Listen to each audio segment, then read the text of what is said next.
Voltamos aqui para mais um episódio do Naxcast e, como tem sido de costume, é uma outra pessoa especial. E essa aí mora no meu coração, vocês vão conhecer, é uma pessoa que a gente já se conhece há bastante tempo, a gente tem uma admiração muito grande pela pessoa que é, pelo empresário, pela referência que é no mercado.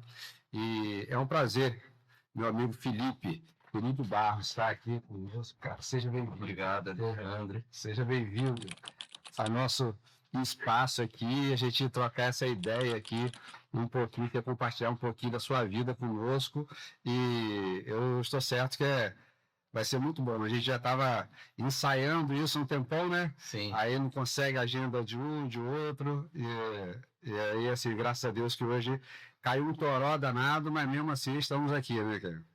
Sim. Me sinto honrado, lisonjeado de estar aqui também. Assim que foi feito o convite, aceitei de cara, né? Para mim é um prazer. Você é um amigo, empresário também que admiro bastante. Obrigado. Admiro como ser humano, admiro como gestor. É um cara que está além do seu tempo, muito visionário, muito ativo e que eu confio bastante para poder compartilhar nossos desafios, né? Não são só vitórias.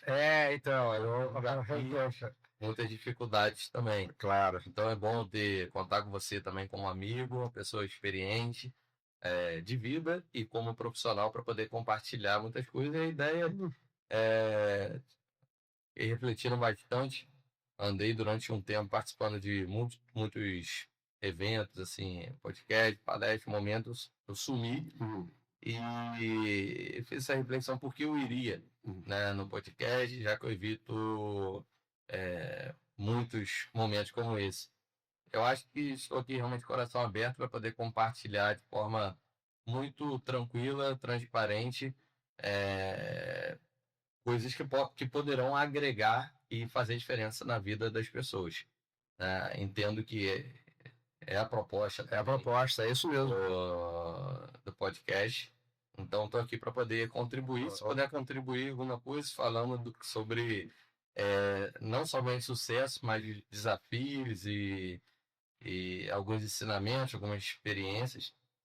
Então, e é isso aí, assim, eu não espero nada de diferente, porque é compartilhar realmente o que acontece com a nossa vida, a sua vida, a minha, e a gente, a pessoa que está assistindo, fala, caramba, isso aqui faz sentido para mim e eu vou fazer diferente, eu vou fazer igual. Sim. E aí, mas o canal aqui é para esse mesmo, para a gente multiplicar, transbordar, não ficar só no nosso celeiro, né? Só no nosso cantinho, né?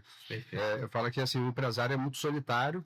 Verdade. E a gente você fica com os seus desafios, no seu gueto lá, eu também, e a gente não tem a oportunidade, e eu falo que a gente tem que ser mais intencional. Sim. E esse canal de comunicação aqui é um canal intencional, realmente, de botar para fora alguma coisa e, de repente, ser interessante. Assim, e as dificuldades são assim, caramba, ele também passou por isso? Eu estou passando, eu não estou sozinho nisso, né? Tem que conversar com a maioria dos empresários. É porque existe muita vaidade intelectual, né? E existe o medo. Será o que irão pensar sobre mim, né? Caramba, souber que já passei por isso, eu estou passando. E aí, será que minha reputação vai ser jogada por terra? Por aí vai. E aí, mas quando você se abre um pouquinho, você descobre que as pessoas estão passando por coisas parecidas, tanto em relação à conquista, né? Costumo dizer que tanto a estratégia quanto a empresa é muito cíclica. Então, a estratégia, ela depende do momento, depende do momento da empresa, do momento da economia, assim como a estratégia de vida. Então, uma coisa é certa, né? Não existe nada mais real que as mudanças, mais constantes que mudanças, porque certamente ocorrerão. Se você está aqui na crista, uma hora vai estar no vale, os negócios costumam ser cíclicos, né? E a gente precisa ter a capacidade somente de se adaptar, ir corrigindo, se ajustando, sem perder, logicamente, princípios, valores, né? E os objetivos. E tem muita gente que acha que é uma reta constante e crescente, né? igual o Super-Homem, né? Para cima e avante, né? Vai direto. E a gente, essa questão cíclica, quando a gente tem essa noção, assim, as coisas mudam, então a gente tem que se preparar para a mudança, né? Sim. E eu acredito que uma das falhas do planejamento é se preparar para os maus dias, né? Porque é certo que virão. Não sei se vai ser hoje ou amanhã, mas se você está preparado, você pode passar por eles com, assim, com dificuldade, com menos dificuldade um pouco do que aqueles que não se prepararam. Né? Sim, a experiência ajuda muito nesse sentido, né? A gente vai vendo que tanto os resultados positivos tendem a se repetir, quanto os problemas também, né? Principalmente quando são oriundos do mercado. Muitas vezes problemas internos também se repetem, a gente tenta corrigir, mas problema de economia, problema político, inflação, em juros, se repete. Né? A diferença é que a primeira vez você ficou extremamente assustado. Depois de um tempo, você, já passei por isso. Quando aconteceu isso, eu fiz assim, assado. Será que esse vai ser o melhor caminho? Eu sigo por aqui, agora eu já tenho tal contato. Agora já sei como me portar diante desse cenário, né? Então, ajuda muito. Claro. Felipe, a gente foi na feira, né? A gente foi na feira lá na Macaé Energy. E aí eu estava compartilhando com o pessoal que eu disse, poxa, eu estava muito feliz de ver muitos amigos, eu encontrei com gente pra caramba. E encontrei com vocês lá, com você lá no stand da West Group, que é uma das suas empresas, né? A gente vai falar de algumas delas, né? Mais um. E depois veio o Cristiano, seu irmão, depois o Luciano e o Juninho, o Mário Júnior, que é uma pessoa fantástica, que ele nos ajuda aqui na parte jurídica. Tá falando com ele agora. Eu também. Então, eu estava falando com ele agora há pouco também de uma situação que ele está nos ajudando ali. E ontem na igreja encontrei com a sua mãe. Eu não tenho muito contato com seu pai, mas assim, eu disse que família, hein, cara? Que família, assim, olhando assim o Cristiano, assim, você, o Cristiano, o Júlio, e assim, a família Barros impactou minha vida, impacta minha vida, assim, muito positivamente. Então, assim, eu falo que aqui é uma empresa de chorões, né? Então, assim, impacta muito.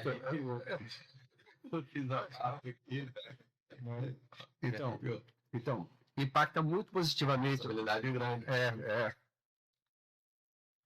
Então, a família Barros impacta muito positivamente através da sua vida, dos seus familiares, assim, dos seus irmãos e tudo, e é uma referência na cidade de Macaé. E assim, você teve o privilégio de nascer nessa família, né? Como que é a influência da sua família toda na sua formação e na sua decisão profissional? Perfeito. Caramba, essa daí eu não esperava. Obrigado por citar, né, a família é a base de tudo, né? Baixa um pouquinho. A família é a base de tudo. Eu vou chegar na parte empresarial, né, referência, mas acho que o mais importante foi a forma, os princípios e valores quais nós fomos criados, né? Em relação à honestidade, coisa do tipo. Trabalho, meu pai sempre foi um grande incentivador, uma referência também na área que ele atuou ao longo da vida, né? Muita gente não sabe, mas ele fez parte do grupo que implementou o primeiro centro de treinamento para a indústria de óleo e gás no Brasil. Até no início da década de 80. Caramba. Então, trouxeram tecnologias lá de fora, das forças militares também. Então, isso foi extremamente importante. A família, meus avós eram empreendedores, pequenos empreendedores, né? Não eram ricos, nada disso, mas sempre tentaram obter o sustento, ter como fonte de renda empresas próprias, né? Então, eram comerciantes, tanto de parte pai, parte contraparte mãe. Esses dias eu pesquisei, minha avó falava assim, meu filho, venda casca de alho, o bicho não trabalha para ninguém. Era, né? Existe mesmo uma venda da casca do alho. Eu não sabia. Eu também sabia, não. Há pouco tempo pesquisei e vi que tem gente que vende casca do alho, né? Então, eles foram grandes incentivadores. Meu pai sempre... Ele pensou além da caixinha, né? Meu pai sempre foi um cara muito visionário, sempre foi um empreendedor nato, embora trabalhasse na empresa de petróleo, mas ele sempre tentou fazer além do normal, sempre aguçou isso na gente. Então, todos nós empreendemos desde criança. Meu irmão Luciano, né, que é meu sócio na West Group, sempre foi um empreendedorzão raiz, tá vendo? Desde criança, sempre foi comerciante. Eu sempre gostei de lidar com dinheiro também. Aplicava quando era criança. Cheguei a fazer um clubinho de investimento quando era criança. Já trabalhei fazendo algodão doce, locadora. Já trabalhei com meu tio, que também era empreendedor. Meu tio tinha uma barraca lá na praça, no Campo São Bento, em Niterói. Então, eu lá com meus 14 anos, meu tio quer ganhar um dinheiro. Final do ano, vende pra caramba. E ali também foi uma escola. Meu tio sempre foi um bom negociador, muito educado. Ele falou, jamais chame a senhora para vir aqui de tia, de tio, nada disso. Boa tarde, senhora, tudo bem? Que legal, né? Então ele já se diferenciava. Então tive muitas referências na família, tios, avós, meus pais, minha mãe com a simplicidade, a forma, o amor pelo próximo, a compaixão.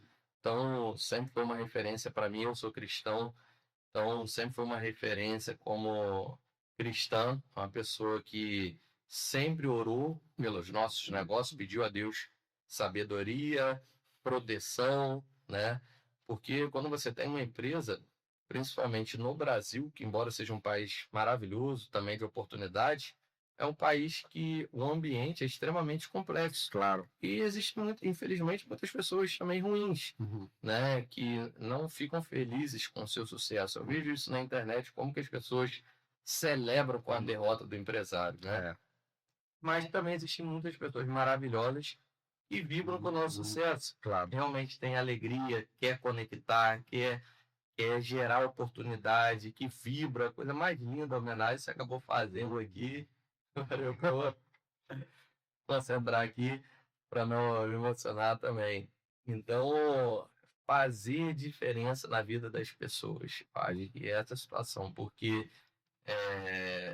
na nossa família, se você conhece minha família, não tem ninguém assim, você não vê ninguém ver carro, não tem isso. Não tem isso. Por outro lado, você chegar no bar mais simples, encontrar meu pai. Ele gosta de... Não vou citar o lugar, mas o lugar mais simples, meu pai tá lá. Legal. Então, quando você empreende, você tem um propósito, que é de gerar oportunidades. Eu me vejo como um cara de conexões e um gerador de oportunidades. Você também é um cara de conexões e um gerador de oportunidade. Eu falo sem menor dúvida. Obrigado. Né? Esse dia eu falei com você, Alexandre, você é um cara que sempre quer me ver bem. Você sempre tenta me conectar, sempre tenta gerar alguma oportunidade para mim, né? E isso é algo brilhante. Isso é fruto de um coração nobre, um coração de uma pessoa que vibra pelo sucesso do outro. Claro que a gente tem um outro como referência alguma coisa legal que os caras estão fazendo, a gente precisa ter uma referência, claro. Senão você não sai do lugar. Mas é isso. Pô, que legal, né? Assim, então tá no DNA da família, né? DNA da família, assim, é meio paradoxal, né? A gente viver numa sociedade, num país tão difícil e além das dificuldades intrínsecas à profissão do empreendedorismo, a gente tem que lutar também com as dificuldades sociais e culturais, como você está falando, né? Sim. Porque eu falo que o o empreendedor aqui no Brasil é meio que quase como um bandido, né? Você fala que eu sou empresário, caraca, prende ele que é bandido.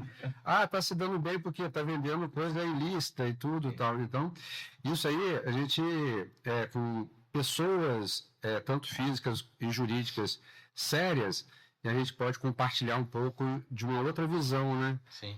É possível... É possível. Aquém da cultura da sociedade do Brasil e empreender aqui com seriedade, né? É possível e 90% de empresários de sucesso que eu conheço, e aí eu não estou nem citando os gigantes, embora os gigantes que eu conheço também começaram do zero. Foi o nosso caso, né? Na minha família, todo mundo empreende. Você falou, meu irmão hoje ele mora nos Estados Unidos. Ele é um tributarista fantástico, né? Tem várias empresas de forma muito customizada. O Cristiano, você citou, possui a empresa de consultoria e também é sócio de uma certificadora. O Luciano é meu sócio na West Group. E tenho, por exemplo, minha cunhada que também é sócia no negócio que nós estamos desenvolvendo. Então,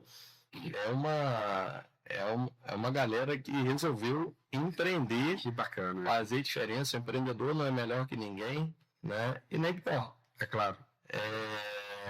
Mas é alguém que resolveu sair do tradicional, romper barreiras, né, fronteiras.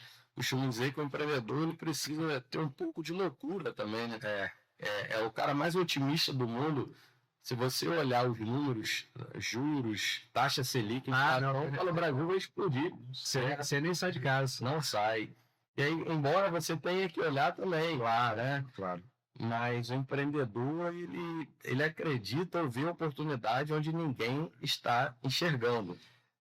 Tem um amigo meu que, assim, eu tenho em alta conta, é um irmãozão meu, um cara inteligente pra caramba, e a gente tava conversando sobre um projeto e tudo e tal. Ele falou assim, Alexandre, eu não consigo ver o que você tá vendo, cara. Aí eu disse, caraca, eu nunca tinha... E é tão claro para mim, então eu acho que Papai do Céu dá uns temperinhos diferentes a um e a outro, né? Então, assim. E Felipe, a gente sempre conversa assim, e você sempre foi muito precoce, né? Na sua vida, colocou o pé na estrada muito cedo, né? Em todo sentido. Então, vai ser muito jovem. Enfim. E assim, quem velho não, né? Cabelo branco vai aparecer rapidamente. Hoje você está com que idade? 43. 43, é um craque do futebol, né? Artilheiro lá. Consigo jogar com muito mas não é o craque. Brincando lá. Mas assim, você estava num ambiente propício, num DNA de empreendedor. Sim. E nessa, como você falou, é muito precoce. Quando que você começou realmente a empreender? Quando que você teve seu primeiro empreendimento assim mais robusto, assim, botou a cara na... Olha, eu vou te falar do momento antes da abertura da West Group, da primeira empresa. Ontem eu estava lembrando isso daí. Em 2001, eu era projetista. A média para alguém se tornar projetista em torno de 5 anos. E pela necessidade, eu busquei atalhos corretos para poder antecipar. Então eu comecei a simular projetos.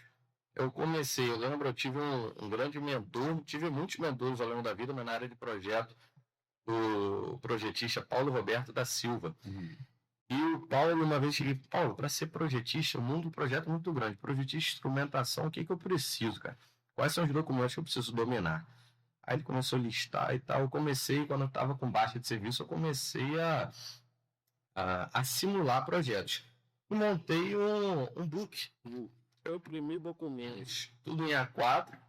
Bom, isso daqui eu já tenho a partida. Eu já consigo desenvolver projetos na área de instrumentação. Então, com 1 ano e pouco, eu já estava embarcando como projetista. Caramba! A média são 5 anos. E eu comecei a pegar serviço por fora na área de desenho, para grandes multinacionais e empresas menores também.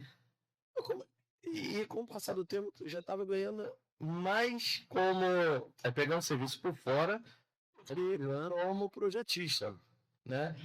Então eu cheguei pro nosso gerente, você conhece bem, não é Darby? Sim, é uma pessoa maravilhosa, ele é o gerente da empresa, dessa empresa de projetos. Falei, Mina, eu tô pegando o projeto por fora, eu tô vendo que a empresa tá parada. Eu posso dividir esse projeto com a galera aqui? Aproveitar no horário? Pode, tá tranquilo. É mesmo? Então eu comecei a dividir, comecei a padronizar, desenvolvi um treinamento eu com 20 anos de idade para padronizar algumas coisas na área de projeto. Eu não era o melhor projetista, longe disso, mas eu comecei a padronizar algumas coisas. E dividi para 4 desenhistas projetistas. Comecei a delegar. Eu pegava alguns e comecei a ganhar 50% ou 40% do valor dos projetos que ele estava realizando. Então, assim, eu ganhei muito produtividade, né? Eu dividi, ao invés de fazer sozinho, ali eu comecei a entender que, ao invés de ganhar 100% sozinho, valia muito mais a pena, de repente, ganhar 40%, mas com outras pessoas. Gerava oportunidade, gerava negócio e ganhava com muito mais conforto e aumentei nível leve de produtividade. Depois trabalhei em outras empresas.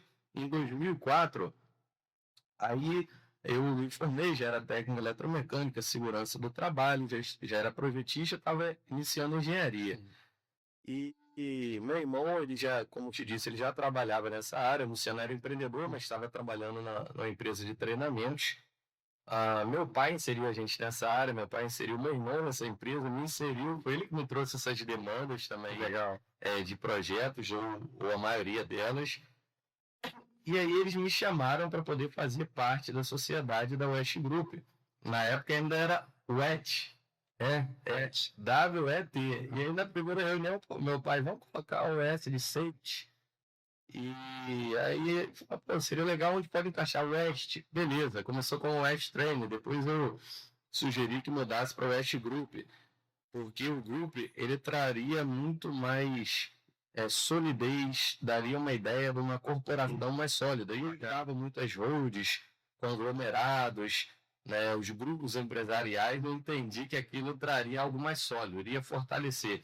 Então, algumas coisinhas que, por exemplo, no início da empresa, no cartão, em vez de botar diretor, eu falei, cara, vamos botar, falei com o meu irmão, vamos botar gerente. E toda empresa que tem gerente tem o diretor, nós somos muito logo para aparecer já com diretor. E como que você diria? Era um bificado, né? Bater um na foto dos outros. Falei, gerente ainda dá para aceitar, agora diretor não. E aí os caras falavam, quem são os diretores? Os caras aqui de Macaé. Eu não mentia, não, eu dizia nome para os caras de Macaé. Então, assim iniciamos. Em 2004.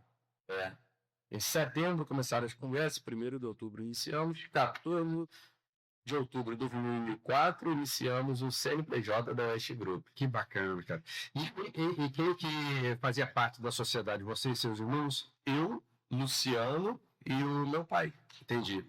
Entramos com grana, com trabalho, meu pai com grana e também com a visão dele, toda a experiência, ele conhecia muito da parte, já era gestor, né, na empresa que atuava, mas no dia a dia fomos muito assim, eu e Luciano, inspirados por tudo que meu pai havia feito, e logicamente existia, né, porque existia a Sampling.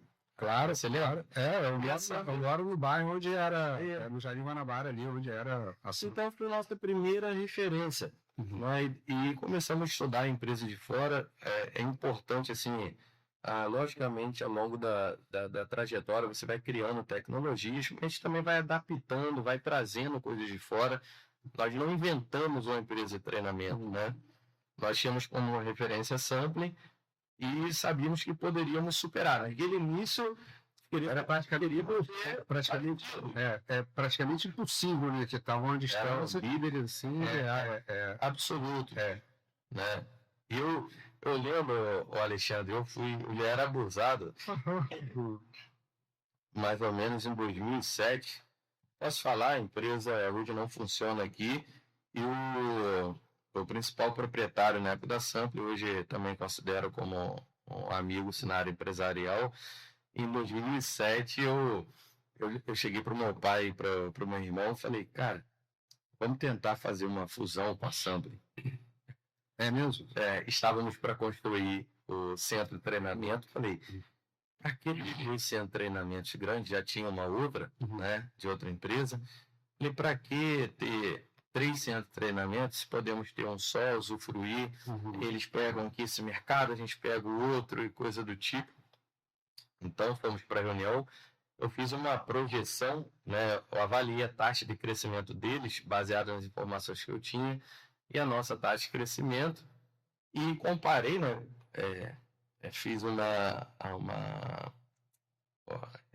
equivalência, assim, e uma simulação, mostrei que em tantos anos nós iríamos ultrapassar a operação deles.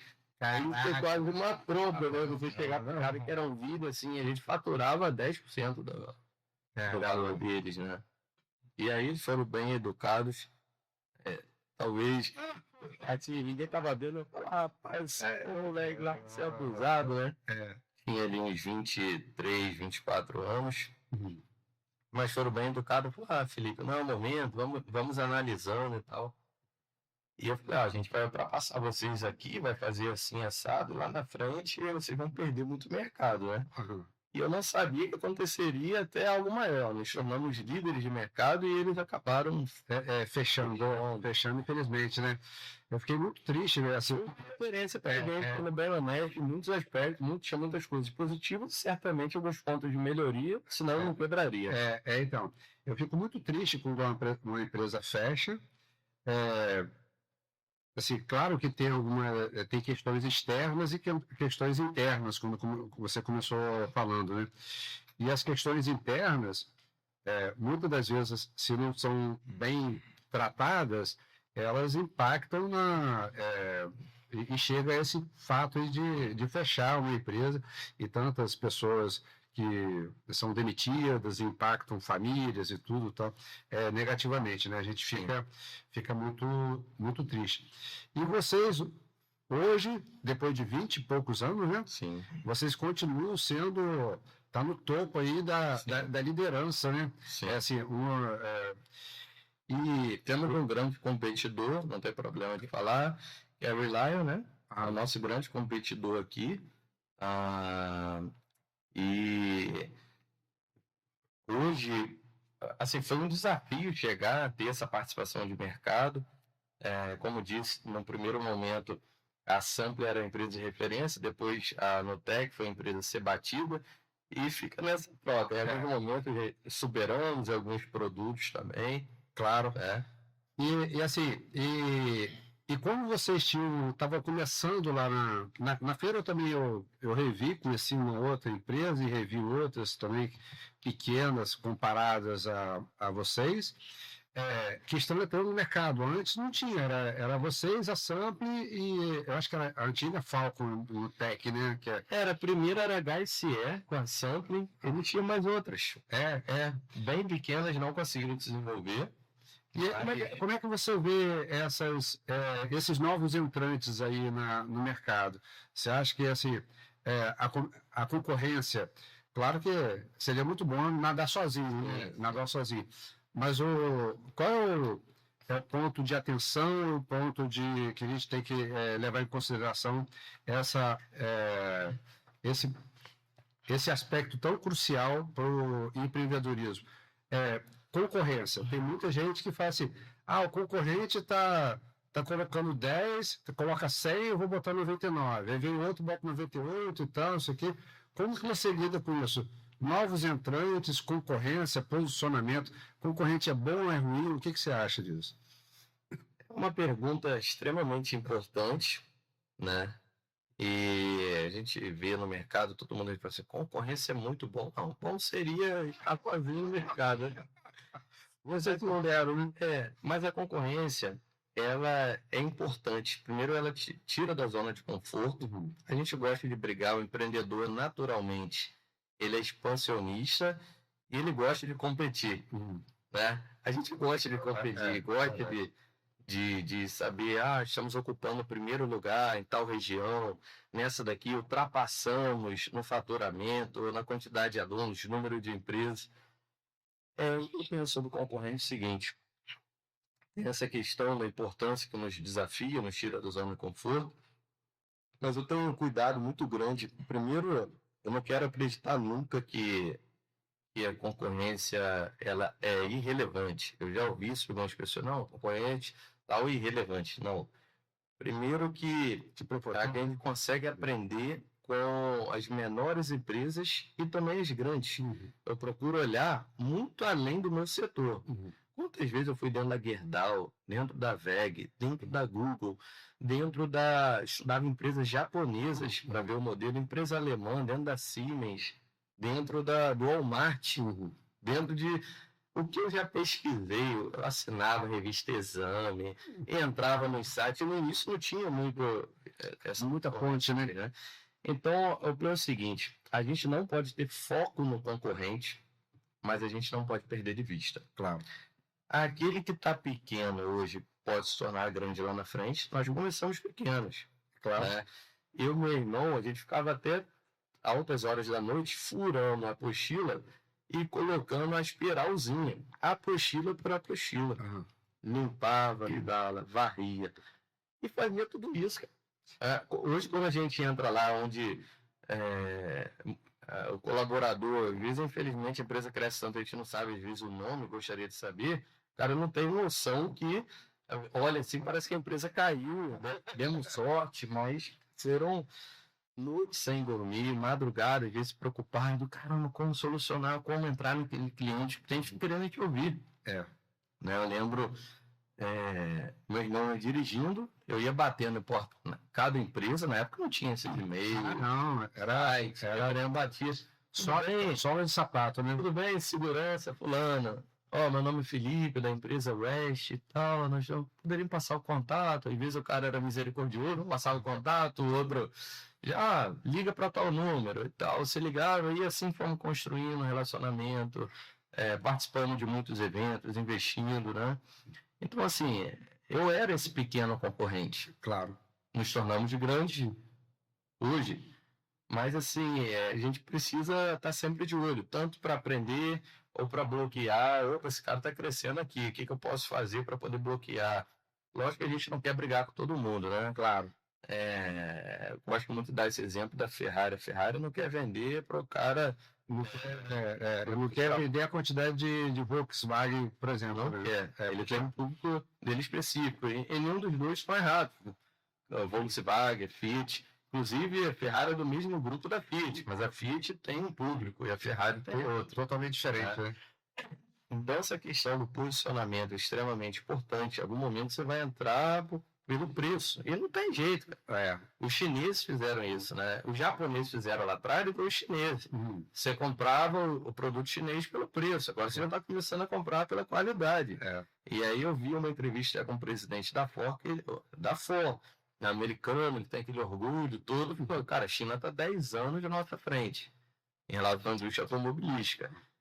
Então, assim, a gente tem que tomar muito cuidado, não deve ter foco, mas a gente tem que analisar todos os concorrentes, entender onde nós estamos, onde queremos ir, onde eles estão chegando, se vale a pena, por exemplo, uma aquisição. Nós já estamos nesse ponto, avaliando algumas oportunidades no mercado para ser um consolidador de mercado, né?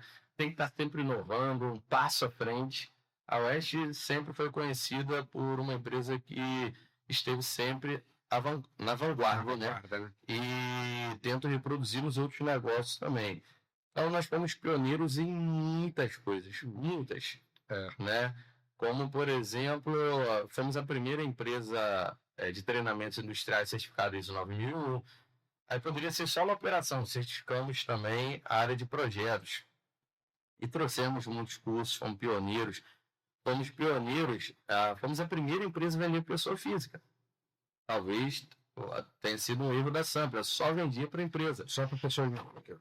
E aí nós entendemos que existia um mercado de pessoa física que seria muito mais fácil você, o Nax, contratar um funcionário que já possuía salvatagem, o Hilt e outros cursos, do que contratar, investir, passar um mês fazendo treinamento, colocando no hotel para descobrir que o cara nem gosta da área, né? Porque isso acontecia muito. Então, fomos pioneiros em muitas coisas. Que bacana. Curso online, fomos pioneiros na indústria offshore, realidade virtual, né? Então, a gente está sempre tentando, nós já temos tecnologias que ainda não são utilizadas, a gente não comercializa, mas já está sendo trabalhado, a gente vai testando internamente, e aí quando a concorrência olha, já aquela história, quem acorda mais cedo bebe água limpa, água mais fresca, né? Então a gente está sempre à frente. Bacana, bacana. Legal demais. Isso aí que você está deixando para a gente, assim, concorrência não pode ser o foco, mas não pode perder de vista. Bacana. Jamais. Bacana pra caramba. Cuidado, não menospreze aquele que está lá embaixo. O cara pode crescer, eu não menosprezo ninguém. Inclusive, assim, é porque o dos dó, né? Então você quer pegar a maior parte, mas eu olho com admiração. Isso pode até curto, Alexandre. Eu vi um negócio legal assim, eu tudo muito pobre, porque mas sou muito aberto a estar conversando e entendendo as oportunidades. Entendo, eu tenho uma visão de que vale muito mais de ganhar junto em várias situações do que tentar sozinho, ficar lutando. Claro. As grandes companhias, existe uma empresa do grupo, o nome até é homenagem ao grande John Rockefeller. Ele foi o magnata, o maior empresário do setor de óleo e gás. Uma das características dele era a consolidação de empresas. Depois o governo ele tornou tão relevante, as empresas dele possuíam um faturamento tão grande que começou a ser algo realmente arriscado para a economia americana. Estamos falando dos Estados Unidos, né? Então, esse cara, ao invés de ficar brigando com todo mundo, ele começou a se unir, começou a consolidar, né? Consolidar negócios. Só que depois os Estados Unidos, o governo americano, por ordem lá judicial, mandou dividir, né? Porque tornou grande. Se tornaria um monopólio, né? O monopólio é proibido, né? Sim. Então era um cara e ele verticalizava, ele começou a comprar, ele começou a comprar a indústria de gás, né? A refinaria era dele, a perfuração, a produção, tudo. E aí realmente se torna muito perigoso. Isso acontece no Oriente Médio, mas na economia capitalista, economia aberta também, e o comércio como americano, isso não funcionaria, né? E ele, quando dividiu a empresa dele, que foi obrigado a dividir, né? Aí surgiu as 7 irmãs, né? As 7 grandes. Ele, vou dividir, então, aqui eu vou vender parte. E aí ele foi e comprou cota das próprias empresas. Ele ficou mais rico aí. E alguns mercados, então, assim, esses grandes investidores, grandes empresários, possuem essa visão de que vale mais a pena ganhar junto do que ficar brigando, né? Inclusive, existe o CAD para proibir que grandes corporações não se fundir, senão os bancos não... Gente, os bancos não estariam brigando. Não existiria Itaú, Bradesco, Brasil, Nubank, Santander, BTG. Não, seria uma coisa só, vamos parar de brigar. Sem contar a economia de escala e economia nas funções aqui. Ao invés de ter um monte de diretor de RH, vai ter um financeiro, claro, né? Então, só que em mercados menores existe muito essa vaidade, né?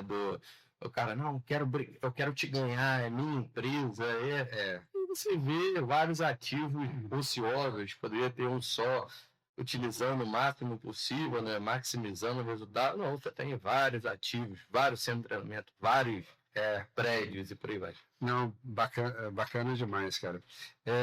Você está falando aí, eu fico viajando aqui, né? Assim, no nosso dia a dia também, como é que é a realidade. Ele está trazendo isso também, não tem? Tem, claro. Eu estou pensando, calculando, poderia estar vendo. Sim, e até a gente vai amadurecendo, né? E tem, claro que, além de se aproximar de pessoas jurídicas, a gente, dentro da pessoa jurídica, tem as pessoas físicas, né? Poxa, então, com quais pessoas eu quero me aproximar, né? Quais são os princípios dela e tal. Então, tem empresas que,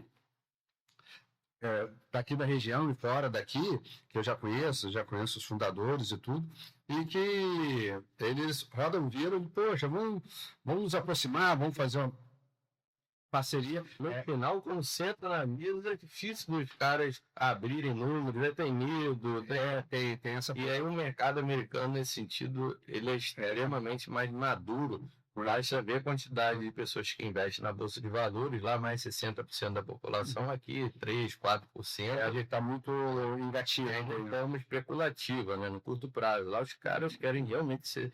Eles são sócios de grandes projetos empresariais. Né? Felipe, você empreender em uma empresa já é difícil. Qual uma característica sua que você acha que é uma ou mais, que você acha que tem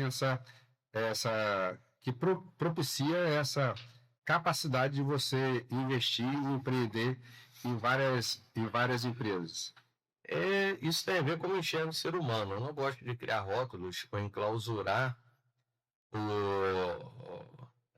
o ser humano em uma coisa só, né? Eu gosto, por exemplo, bastante Leonardo da Vinci, por exemplo, que era um cara fantástico, multidisciplinar.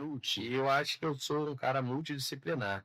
Eu gosto, por exemplo, todo dia eu assisto coisas relacionadas, por exemplo, a geografia, geopolítica, história, mas amo música, amo esporte e gosto de estar falando aqui que eu assisto coisas relacionadas a cálculo integral, eu assisto vários professores, né? Integral, derivada, equações diferenciais. Não que eu seja um craque, não sou, mas gosto de assistir. Sou um cara extremamente curioso. Gosto, assim, de diversificação, porque eu gosto realmente de lidar com muitos temas diferentes. Eu não acredito que o cara é advogado, não possa dominar, por exemplo, finanças. Ele pode, claro. É o caso do meu irmão, o cara é fera na área de finanças, gosta de cálculo, Excel, na área de ajuda bastante na área jurídica, tributária. Então, acho que é isso. A gente acha que a vida é muito curta e Deus nos deu muitas características para sermos uma coisa só. Né? Se eu sou de exatas, eu não posso gostar de arte. Poxa, faz o menor sentido, eu amo música. Aí sai para a reunião falando, cara, pô, vou comprar uma bateria para mim. Aí eu falei, só que o problema é que eu também tô querendo comprar um sax. Aí eu falei, realmente, eu tô pensando em comprar. Tem um grande amigo que também, assim, é o Rodrigo, é um empresário aqui também na região, e ele toca sax muito bem e tudo mais. E eu acho muito bonito, eu falo, pô, Rodrigo, ainda bem que eu não toco sax, senão se eu tocasse, eu chegaria aqui nessa feira tocando, brincando, ele ri pra caramba. Então, eu acho que é isso. Eu gosto da pluralidade, ser desafiado. Acho que a gente pode diversificar e para não cair na mesmice. Por outro lado, foi fundamental durante um bom tempo focar numa empresa só, né? Praticamente 15 anos focando só na West Group. Foi necessário. Ali foi a grande escola da minha vida, né? Você falou de Leonardo da Vinci, ele estudou até a 3ª série, mais ou menos, só ele foi alfabetizado e como que de forma clássica, né? De forma clássica, né? Que não teve acesso à escola e tinha 2 características dele, uma delas que você falou, que é a curiosidade. Ele era muito curioso, curiosidade e observação. Então, e ele dissecava as plantas, os pássaros, ele viu um detalhe, ele analisava o sorriso da pessoa, dissecava corpos humanos para saber. Eu acho que é a primeira pessoa que fez toda a bibliografia do corpo humano. Então, eu falo que ele era arquiteto, engenheiro, artista. Papai do céu, eu acho que ele erra a mão um cadinho, ele erra as pessoas, né? Ele joga um pozinho, não era atribuído, não é, cara. Zico fala isso, né? Que ele colocou todos os atributos numa qualidade, uma pessoa só. Antigamente, o profissional, os grandes engenheiros eram assim, cara. Eles eram filósofos, até porque, imagina só, né? O cara precisava ser um observador e questionador. Então, ele era filósofo, ele era matemático, era físico, inventor. Hoje que existe esse excesso, talvez, de especialização, é importante ter especialização, você precisa ser bom em alguma coisa. Né? Eu costumo dizer, eu já achei que era engenheiro. Mas hoje, assim, claramente, pudesse falar, qual é a sua profissão? Eu sou empresário, cara. Bacana. Hoje eu não vi assim, eu sou empresário. É lógico, quando você vai preencher alguma coisa de profissão, é engenheiro. Mas eu me vejo como empresário. Eu acho que é o que eu sei fazer melhor na vida. E nem sei se sei tanto. E lá atrás eu já falava assim, cara, se uma empresa, a gente fatura, por exemplo, fatura no número baixo, né? Fatura 100 mil por mês. Tem alguém faturando R$1 milhão. Esse cara tem 24 horas por dia. O que ele está fazendo pelo projeto? É 10 vezes mais produtivo que eu. Claro. Porque ele não tem 240 horas por dia, né? Então me desafiava. E aí eu olhava bastante os conglomerados, adorava essa diversificação. Isso pode ser muito bom, é característica. Você pode seguir apenas uma empresa e ir até o fim da vida com ela e ter um sucesso maximizado, né? Eu percebo assim uma característica, uma, duas. Eu acho que assim, para você tocar mais de uma empresa, precisa de liberalidade. Sim. Você não, porque os empreendedores, eu falo, é microempreendedor. Eu não acredito que existe microempreendedor. Tem empreendedor de pequenas empresas, assim, bacana. É verdade. Não é assim, é empreendedor de grande, média empresa. Empreendedor, você fala isso, parece que se reduz, né? O cara é pequenininho, coitadinho e tal. Não, é empreendedor. Porque a necessidade de uma empresa pequena é semelhante de uma empresa grande, só que os mais desafios, que o cara tem que fazer tudo. A minha verdade é mesmo, mas ele tem que ser do marketing, tem que ser comercial, tem que ser da operação, tem que ser do financeiro. E quando ele tem que atuar em todas as cadeiras, ele se envolve muito e traz isso com a pessoalidade, não, isso aqui é meu. E aí não tem a liberalidade, assim, meio redundante, né? A liberalidade de liberar isso. E delegar, porque eu imagino para você tocar essas empresas todas, você precisou ter pessoas de confiança. Sim. Que você estava ombreando, estava treinando e tudo, mas confiou e delegou para elas. É mais ou menos esse o caminho? O pensamento. É diferente de delegar e delargar, né? Delargar resolve aí. Delegar, o ideal é que você transfira a tarefa para alguém que primeiro tenha competência para realizar aquilo, né? Não adianta você delegar um projeto mecânico para o cara que é médico. Uhum. O ideal é delegar um projeto, por exemplo, um projeto relacionado à área de mecânica para o engenheiro mecânico. Já começa por aí. Uhum. Deixar muito claro alinhamento de expectativa, o que você espera. Isso tudo que eu estou falando, gente, eu estou falando aqui, eu desejo realizar sempre, mas nem sempre acontece. Ou isso acontece de forma simultânea. Às vezes a necessidade faz com que você vá ajustando, né? Eu sou muito dessa máxima, inicie, depois você vai ajustando. Os grandes empresários que eu conheço começaram assim. Eu já participei de diversos encontros com empresários hoje que faturam acima de 1 bilhão. Os caras começaram, você não acredita. Literalmente no quintal da casa e foi ajustando. Primeiro você vende, vai ajustando e tudo mais. E aí você precisa empoderar. Isso é importante. Você delega e empodera. Não adianta assim, você delegar e ficar, faz assim. Né? Ou contratar alguém para fazer algo, e alguém competente fazer algo, e você ficar dizendo como ele deve fazer a todo momento. Não adianta. Você contrata um robô, né? Contrata alguém que não tem competência, você coloca para ele fazer tudo. Quando você delega, você precisa dizer claramente o que você quer, quais são as entregas que você precisa, o que você quer receber, como, quando, né? E muitas vezes irão entregar e muitas vezes não também. Às vezes você também não vai conseguir passar isso corretamente.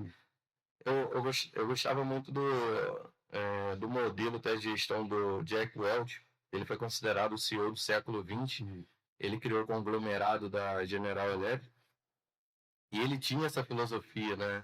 Manter liderança, coisa do tipo. Acho que a RE está mudando esse modelo. Gosto muito do modelo, por exemplo, a aquisição foi feita pela Microsoft, né? Quando eles adquiriram o LinkedIn, eles não colocaram lá, não sei se todo mundo sabe que o LinkedIn é da Microsoft. Mas eles não colocaram LinkedIn Microsoft, ou o diretor da Microsoft, sabe? Não, eles adquiriram e deram a identidade, o mesmo modelo, e criar um ambiente, de repente, para, opa, você é fera nisso, deixa eu te ajudar com tecnologia e tal. E essa galera que você está aqui no LinkedIn, que você consegue desenvolver relacionamento, de repente, esses dados serão importantes para que eu consiga ter como input para o marketing, para o comercial, para análise de dados, né, inteligência de dados da área de vendas, né? Então, assim, eles não substituíram. Tem gente que compra uma empresa de sucesso, contrata alguém e quer dizer, e quer ensinar tudo pro cara que ele faça exatamente do jeito que você quer e não funciona. Então você tem cada um igual disso. Cada um deles vai dar certo, outros não. E aí envolve muito a vaidade, né? Diz, não, eu quero que seja feito. Não, tem que fazer, se fizer do seu jeito e der certo, tudo bem, né? E me diz uma coisa, a gente falando de desafios, né? Você começou falando de desafios, nem tudo são flores, né? Nessas iniciativas, teve alguma que você desistiu, você mudou de ideia, ela fechou por algum motivo? Algumas empresas e negócios. E assim, o que você atribuiu? Poxa, eu tive uma ideia e aí agora não deu certo, eu analisei melhor o mercado e tal, fechei. Você chegou a quebrar alguma empresa? Quebrar, não. Mas já cheguei a fechar porque a empresa não era viável. E não teria problema, dizem que hoje pro empresário, pro empreendedor, pelo menos nos Estados Unidos, para ser um cara de sucesso, ele tem que ter quebrado alguma empresa, né? Eu ia brincar, não tive esse privilégio, não, mas que deu por empresa que eu não quero. Eu sempre desejo que nenhuma empresa seja quebrada, no máximo que a gente venha encerrar. Verdade. Então, o que acontece? Vamos lá. Quando você vai analisar um projeto, quando você analisa mais ou menos, você pode chegar a várias conclusões. Agora, quando você começa a fazer análise de risco, comparar os diversos projetos, se você der mole, você não entra em nada, cara. Claro. E, ao mesmo tempo que a gente brinca aqui no Excel, cabe tudo, eu posso desenvolver um projeto e mostrar, olha, Alexandre, vamos entrar nesse projeto, é maravilhoso, cabe tudo. Você insere o número ali, taxa de crescimento de tanto, é lindo, é lindo. Só que, se você analisar mais um pouquinho, você também não entra em nada. Você fica com medo, calma aí, cara, se der errado nisso daqui, deixa eu fazer análise de sensibilidade, e se inflação, você não entra. Então, assim, tem que ter análise, mas um pouco de uma dose de loucura mesmo. Loucura no sentido de que você vai entrar em algo que você não tem nenhuma certeza, né? Nenhuma mesmo. E, inclusive, essas empresas que adquirem, muitas vezes elas adquirem porque elas querem comprar um negócio que já esteja rodando, e criar um negócio do zero já se provou que é extremamente complexo. Né? Por isso você vê, por que uma Google, por que a Microsoft não desenvolveu um LinkedIn, pagou bilhões? E não é somente sobre programação, não é somente sobre marca, existem conexões infinitas ali, infinitas, tá? Mas assim, que você não consegue visualizar para que uma empresa possa fluir bem. Existe um grande fundo de investimento lá dos Estados Unidos que realizou 21 mil investimentos. Somente 100 startups deram certo, ou seja, 0,5%. Caramba. A cada 200 empresas, somente uma startup realmente vai virar.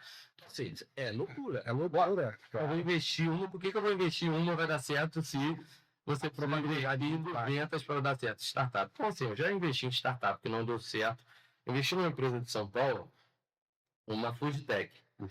A empresa tinha tudo para dar certo. Né? Fomos avaliados, ficamos entre as 10 melhores startups no setor em São Paulo, avaliação do Sebrae, tivemos captação, só que era um negócio que demandava muito capital de giro para poder expandir. E aí?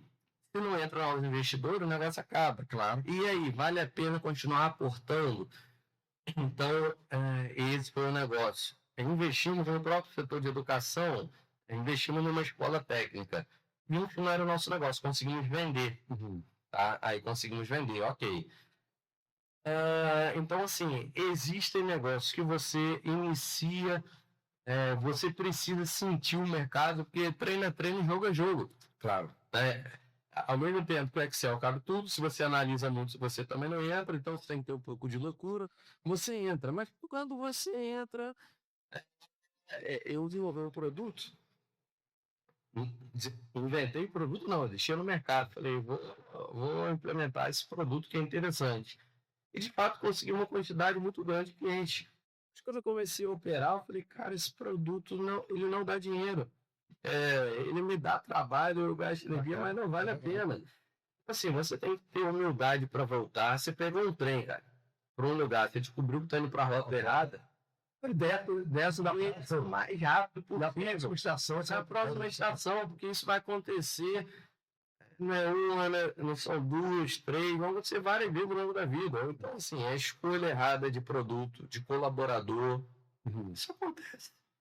De negócio, às vezes você entra no negócio, não é o que você imaginava, você sai, não é o produto, praticamente você vai acertar.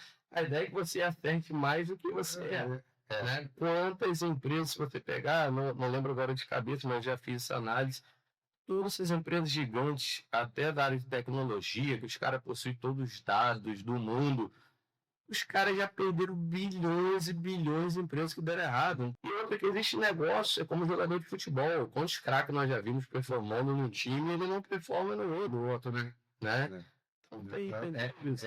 A gente erra, acerta, tem que ser... Errou. Não é aquela história, tem gente que fala, o ideal é que você erre bastante. Eu não quero errar nunca. Se eu pudesse, claro, eu acertaria todo o investimento, não quebraria nunca. Mas assim, errou, seja rápido para mudar, tenha humildade, fala, caramba, peguei a direção errada. Como fazer para contornar e perder o mínimo possível, aprender com isso e aplicar em outra coisa e por aí vai. E você acredita que a pessoa que tem um empreendimento só, ele é muito envolvido emocionalmente naquele... E ele é muito envolvido emocionalmente e por isso ele está vendo que tem um amigo que estava com restaurante e tudo, e ele estava... tem muita gente que já te procurou, você é mentor também e tal, e quando chega conversar com a gente, já está nos 47 do segundo tempo, né? Não tem muita...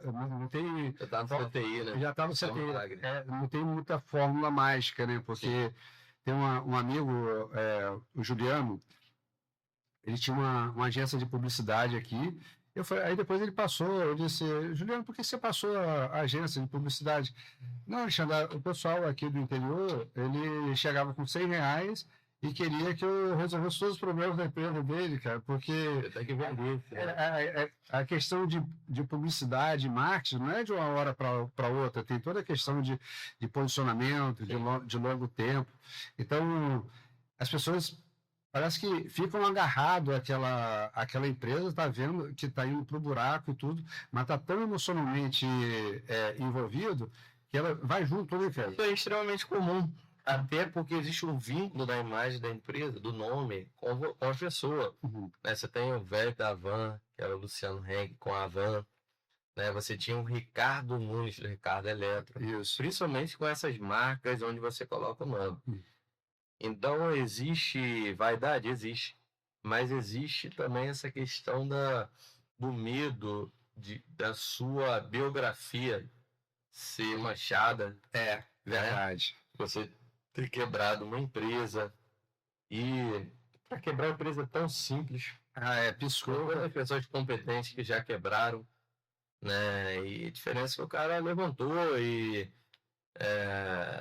tem uma história interessante até do Trump. Ele fala que ele estava andando com a filha dele, pelo menos é o que conta, né? Eu não conheço, então não sei se é verdade. E ele estava andando assim, ele viu um morador de rua, tá vendo aquele cara ali? Ele vale, colocar um valor aqui, $1 bilhão a mais que eu. Como assim? Porque se ele não tem um ativo, ele está zerado. E eu devo $1 bilhão.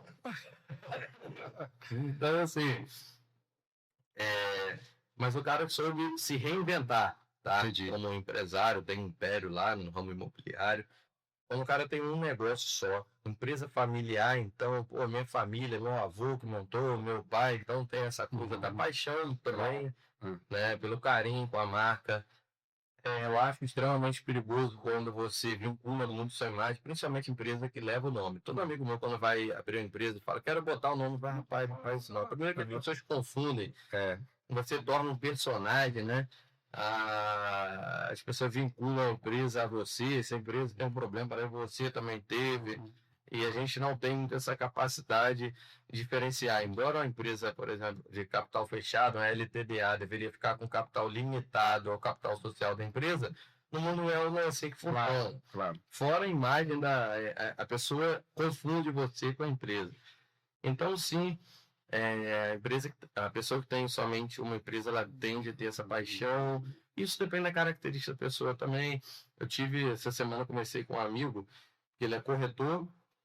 E aí ele falando sobre as várias características que ele quer implementar no negócio dele, querendo expandir. Eu falei, fulano, rapaz, eu já conheço um pouco das suas características. Você é um cara perfeccionista, que se importa muito com sua imagem, que você é uma pessoa muito correta. Agora, você vai ter que quebrar muitos paradigmas.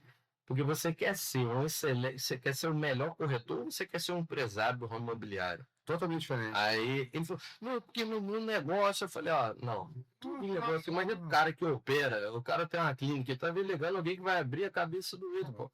E aí, então eu falei, isso eu já tô desconstruindo todas essas verdades que eu sei que você tem, todo mundo tem. Né? O cara, não, porque o meu negócio, eu tenho que ir lá, falar, cara, todo negócio assim.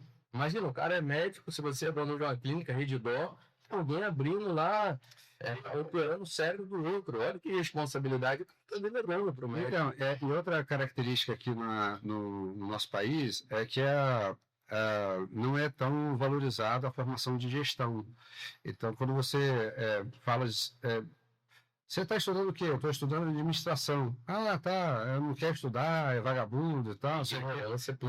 Então, e assim, e lá fora, você, estou fazendo o quê? Estou fazendo business.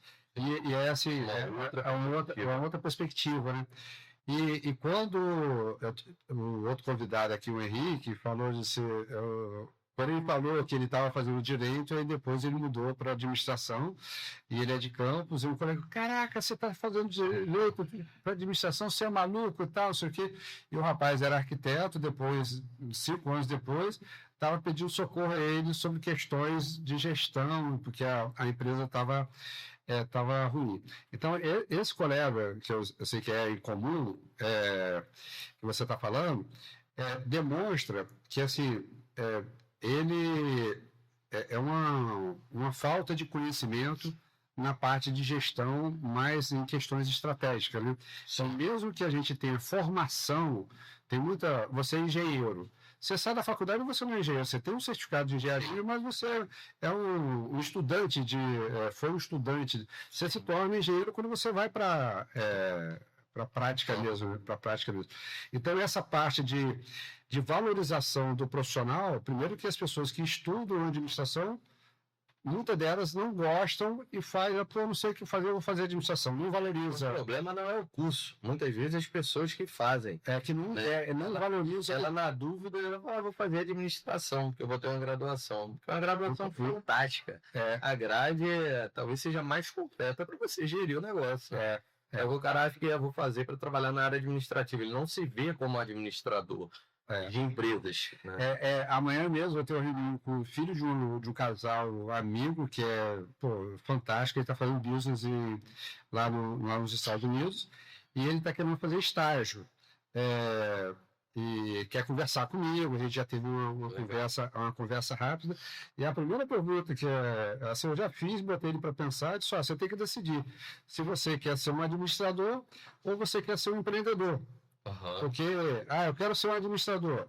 O leque de administração e qual área que você quer? Na área de logística, na área de finanças, na área de RH, na área de controle, e aí vai. E aí você vai naquela direção.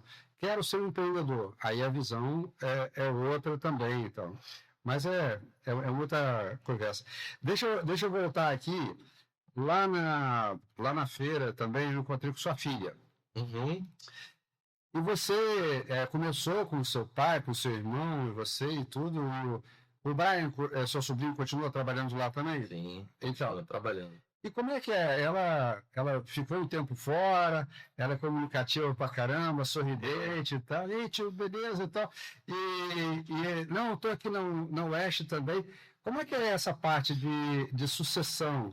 É uma coisa que já é estruturada por vocês, pela família, ou a coisa vai acontecendo? Boa. Existe essa diferença entre herdeiro e sucessor, né? Confesso assim que já chegamos a escrever alguma coisa nesse sentido, mas se eu disser que nós implementamos baseado nisso, vou estar mentindo. Entendi. Não teve nada disso. O único critério que existe é que, primeiro, tenha os valores, princípios semelhantes ao nosso, que tenha uma formação adequada para aquela função, né? Poderia já começar no cargo lá em cima, mas não foi o que entendemos que seria melhor. Não haveria problema lá em cima, como também não é uma exigência, tem que passar, tem que estar lá embaixo. Não é eu passei por isso, você tem... Não é isso.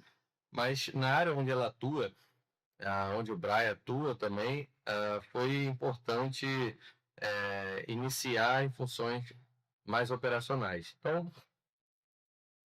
o Brian estava estudando engenharia mecânica, ele resolveu mudar. Ele falou, tio, não gosto muito da parte de equipamentos. Eu me apaixonei por programação e realmente ele é um fenômeno. Assinar programação, ele desenvolve tudo, ele desenvolve IA, ele mesmo desenvolve as IAs. Que legal. Ele não utiliza mais IA, ele desenvolve IA, né? Uhum. Então, ele começou a se apaixonar pela área financeira também. Então, ele faz análise de empresas que estão na bolsa e criou simuladores. Que bacana, cara. Muito fera. E trabalha nessa área. Nós temos a área de game dentro da empresa e na área de desenvolvimento de sistemas próprios.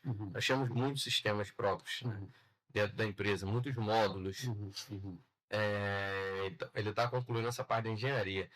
Larissa, ela escolheu fazer o curso de economia, né? É um curso que se encaixou muito bem no estilo de vida dela. Ela conhece... Esse dia nós estávamos contando mais de 17 países, então tem essa visão de mundo, visão global, de culturas. Ela adora isso, adora a gente, adora entender culturas diferentes. Fez a especialização dela na área de finanças e banking, né? E todo mundo esperando que trabalhasse na área financeira, mas não. Aí, no caso, ela resolveu trabalhar na área comercial. E para conhecer bem a empresa, até porque tem uma equipe muito bem estruturada, ela está iniciando na função de assistente, tem graduação no currículo para funções maiores, tem como acelerar, mas entendemos que seria muito importante ela ter esse contato com o cliente, de ligar, entender os desafios, entender do processo para seguir uma carreira dentro da empresa, respeitando todo mundo, né? Respeitando os outros profissionais, valorizando. Essa pessoa está naquela posição, ela mereceu estar lá. Inclusive, existe diretora, por exemplo, a Bruna, ela não tem participação societária, mas é uma diretora dentro da empresa. Entendi. Então, e é uma profissional brilhante, que entrou como estagiária há 20 anos atrás, né? Na época, eu até que indiquei, tem esse Brasil. E ela é extremamente, como eu errei alguns, eu acertei assim. Claro. É uma profissional extremamente competente em todos os sentidos. Uma vez eu fui criar um plano de desenvolvimento colaborador, eu falei, Bruninha, eu peguei você como referência. Falei assim, cara, quais são as características da Bruna? Um plano baseado na Bruna.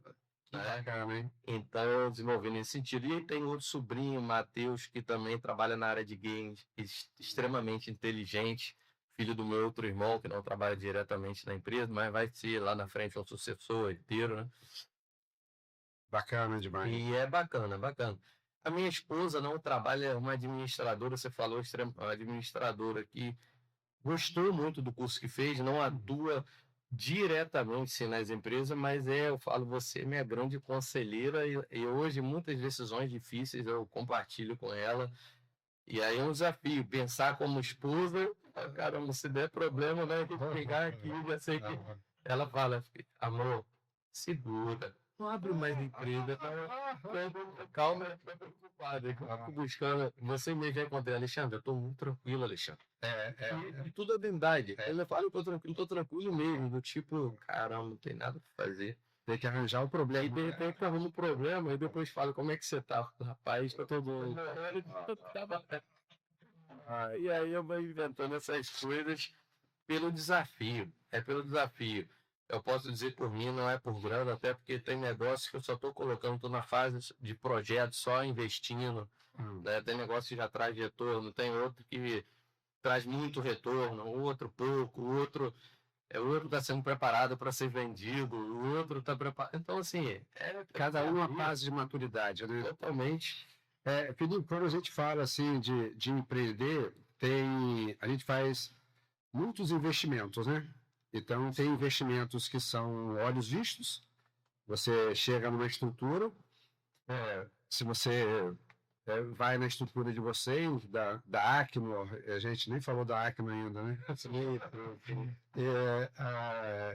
E vai na estrutura de vocês de treinamento, na parte teórica da UEST, na parte prática da UEST, que foi um marco aqui na cidade. Sim.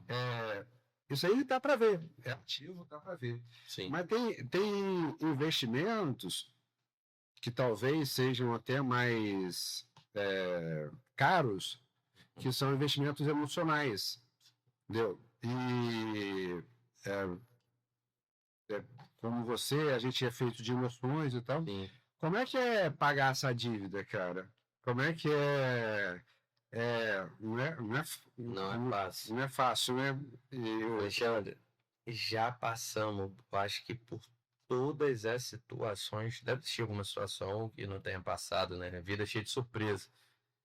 Mas já passamos praticamente todas as emoções, né? E um empresário precisa ter cérebro, ou seja, sabedoria, enfim, tudo relacionado à parte relacionada à estratégia, liderança, gestão, mas precisa ter muito estômago. Muito. E, logicamente, eu tive momentos na vida onde eu virei cliente do hospital. Mesmo? Cliente, assim, eu falo, tô passando mal, tô morrendo, vou ali no hospital, tirar a perna do médico, uma bola. É mesmo, cara? E tive esse período de luta, hoje eu posso dizer tranquilo para as pessoas, ajudo muitas pessoas, porque passei por isso.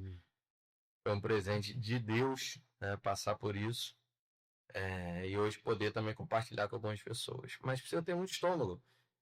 Entender que a gente não consegue resolver todas as coisas. Aceitar algumas situações.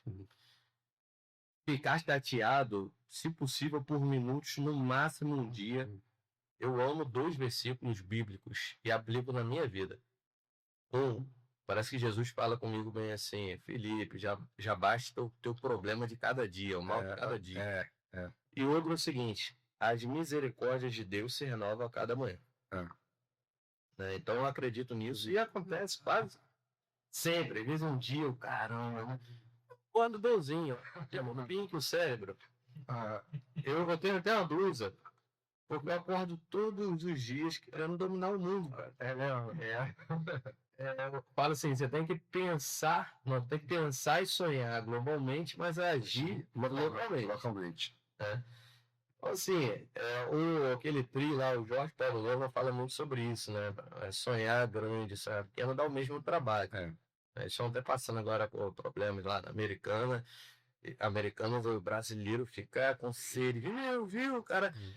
Como se o cara ficasse fazendo auditoria, eu não sei se está certo, errado, mas eu acredito que não tem negócio tão grandioso, o cara não fica com a idade que tem, com os recursos, avaliando, enfim. Tanto é que estão aportando muita grana no negócio, né? É um desafio. Você precisa ter essa sabedoria e eu acho que só o tempo traz isso, tá? Porque na teoria você tem que se acalmar. Tô calmo. Quem vai pagar? Quem vai pagar o salário do funcionário, né? Então, você tem que ter a sabedoria, entender que você não tem controle sobre tudo. Não tem mesmo. Que não vai ficar perfeito, você não vai acertar sempre, mas você tem que estar sempre querendo fazer o melhor. e fazer esse trabalhinho, cara, se der errado. E a maioria das coisas que a gente se preocupa não acontece. Quando acontece, você fala, aconteceu, e aí? Vai resolver. Pô, eu vivo, caramba, continuei vivo. Então, meu pai sempre falou isso para mim, Felipe, e meu avô falava isso, que não tem remédio, remediado está. Isso significa que eu vou ficar acomodado? Claro, não, claro. Quero sempre resolver, mas tem coisa que foge do controle, você tem que ter estômago. E eu vejo muito empresário desesperadíssimo. Agora, existe aqueles também, já viu quando uma pessoa morre, às vezes a pessoa está em choque, aí a pessoa não chora, acontece nada, depois que cai a ficha. E tem empresário que não cai a ficha, cara. A empresa tá quebrando, o cara, não, tá tranquilo.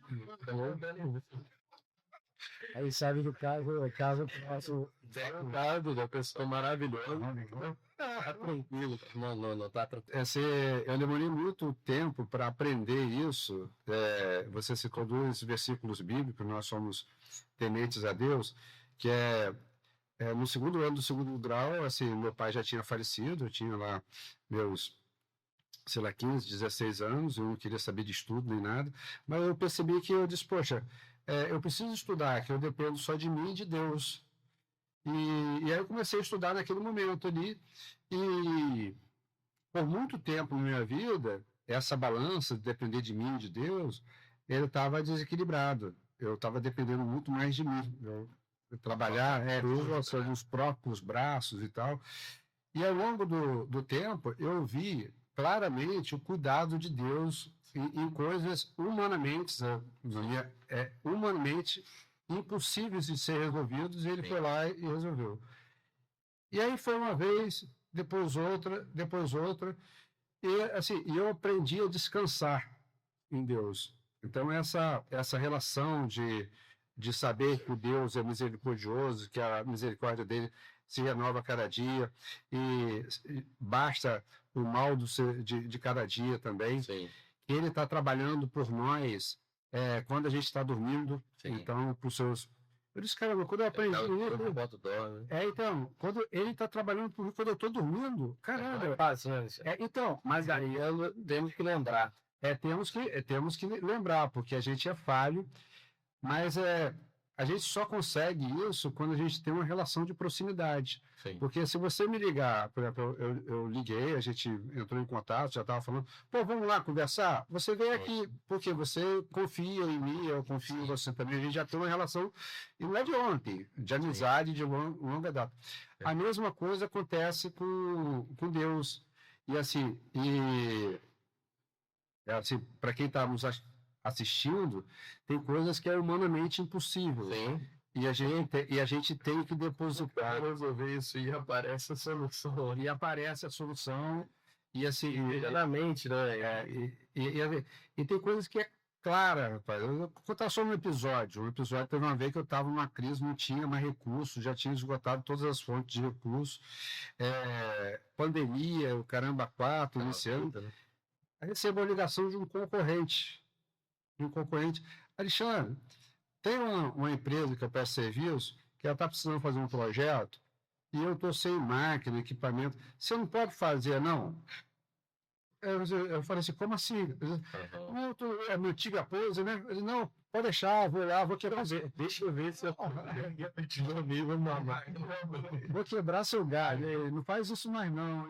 Aí eu desliguei o telefone e percebi que o cuidado de Deus naquele momento. Aí a gente foi lá, fez o projeto, conseguimos arcar com os nossos compromissos e tudo. Então é assim, mas não é fácil. Não é fácil porque nós achamos que a gente é detentor de todo o conhecimento, e aí o provérbio fala que a altivez sucede a queda, né? Então o cara que é arrogante pra caramba, tal, vai lá, tropeça. Sou eu que resolveu. Independente da crença, a gente não resolve nada sozinho. Numa equipe. Eu estou aqui, tem gente trabalhando, pensando como gerar negócio, oportunidade, como atender o cliente. Tem você falou, eu estava executando muitos com o próprio esforço, né? A gente precisa equilibrar, pensar o seguinte, vou trabalhar como dependência, acho que Deus quer isso da gente, trabalhar como dependência de mim, mas confiar como se dependesse somente de Deus também. Isso. Né? Porque senão a gente se concorda com Deus. Claro. Então, isso aí é uma coisa que as pessoas não... ou quando buscam tardiamente, né? Porque aí tem outro ensinamento que a verdadeira sabedoria está na multidão dos conselheiros. Sim. Você é um conselheiro, você faz parte de conselho, você é meu mentor, e você já percebeu isso, que tem pessoas que procuram ajuda, mas o barco já está comum, é muito comum, pela medo de se expor, ou porque não entendeu que o problema é mais sério do que ele imagina, por N motivos, mas é muito comum. Tem uma. E aí, só finalizar até essa questão do. Tem outro versículo, eu já imprimi tudo isso, na época de muita crise, né? Gostava de João fala assim: levo meus olhos ao monte e pergunto, de onde virá o socorro? O meu socorro virá do Senhor Deus, Criador dos céus e da terra. E eu acredito muito no Deus Criador, projetista. Fala, pai, se ele criou o céu e a terra, bota o pássaro para voar, o homem aprendeu a desenvolveu o avião tem pouco tempo, o pássaro voa, dança no céu e mergulha, não tem essa tecnologia, agora tem um drone que é mais próximo. Eu não vou confiar, então, assim, é importante a gente ter essa consciência e pedir socorro. E eu já pedi muitas vezes, pedi a Deus, me traz à luz alguma coisa, me traga conhecimento, sabedoria. Fala que se você pedir, ele vai dar. Vai abundantemente, liberalmente, né? Peça e confie que ele dá liberalmente para você. E aí, ainda assim, eventualmente a gente fica preocupado, mas é isso, é rápido. Hoje em dia, no meu caso, sempre muito rápido. Que legal. Eu fico preocupado por minutos. Pode ser um problema que for, eu fico por minutos. E no máximo um dia. Eu tenho essa filosofia, não, acabou, daí o problema foi ontem. Enxerga a vida como realmente um livro, dando um novo capítulo. E cada empresa tem um capítulo, a minha vida tem um capítulo, tá? Que bacana. E cada dia para mim é uma página. Eu enxergo literalmente assim há muito tempo. Aí, não, já virei a página. Assim, ontem, hoje estou de novo escrevendo. A página foi de ontem. Falar de problema, dos problemas que eu ouço muito é a parte financeira. Você gosta de finanças, você domina essa área também com o pé nas costas, né? Você domina muito. E eu não sei se você já ouviu aquela frase. Não, minha empresa não está desenvolvendo por falta de dinheiro, eu não tenho capital de giro para tocar e tudo, tal, isso aqui. Como o nosso país, o investimento em educação ainda é muito precário em todas as áreas, né? Na área financeira é pior ainda, né? Primeira geração deve estar recebendo, minhas filhas já fazem, né, estudo de educação financeira, mas é a primeira geração, né? Assim, onde eles estão realmente estudando um pouco sobre isso. Mas eu acho que é uma particularidade dela, porque eles estudou um pouco de economia, né? Não, as menores. Já está tendo na grade. Mas eu acho que não são todas as escolas e tudo. Pode ser que... Mas é muito geral da população ativamente econômica. Não tem. Principalmente os jovens e adultos, não. E quando muitos a gente tenta introduzir esse tema, eles não gosto, tal, não sei o quê, tem aquela. Isso aí reverbera para o empreendedor também. Sim. Porque além de você gerir as suas finanças pessoais, tem que gerir as finanças da pessoa jurídica. Sim. E tem um amigo que ele fala que é uma frase que é meio paradoxal, que dívida não é para ser paga, ela é para ser gerida. Não, dívida não se paga, ela se administra, entendeu? Então, é mais ou menos por aí? É um tema complexo, mas é por aí sim. Por acaso, essa semana nós falamos muito sobre isso. Muito, muito, muito, muito. E, de fato, qual é a questão, né? O cerne da questão. Quando você tem uma empresa, a empresa necessita de capital. Você abre uma empresa, você coloca o dinheiro no caixa, né? Entra lá no balanço, capital social, ela vai para o caixa. E aí você começa a realizar investimento, compra de imóveis, materiais, insumos, coisa do tipo. você precisa de capital necessário para poder financiar a equipe que vai trabalhar com você, coisas do tipo. Então, nesse momento, esse primeiro recurso, eu diria que o melhor, não estou dizendo que seja a decisão perfeita, é a minha opinião, né, seria utilizar recurso próprio, porque o risco ainda é muito grande. Você não tem certeza sobre o seu negócio, então utilize aquilo que você tem. Se der errado, no máximo, você gastou um dinheiro que você não vai estar devendo a ninguém. Mas existem outras situações. Você tem uma empresa que já está performando bem, você conhece o seu negócio, carteira de clientes, produtos. Você já tem por exemplo, uma operação que funciona bem numa cidade, viu que funciona bem na outra, funciona na outra também. 3 unidades. Será que a quarta você precisa abrir com recurso próprio? Né?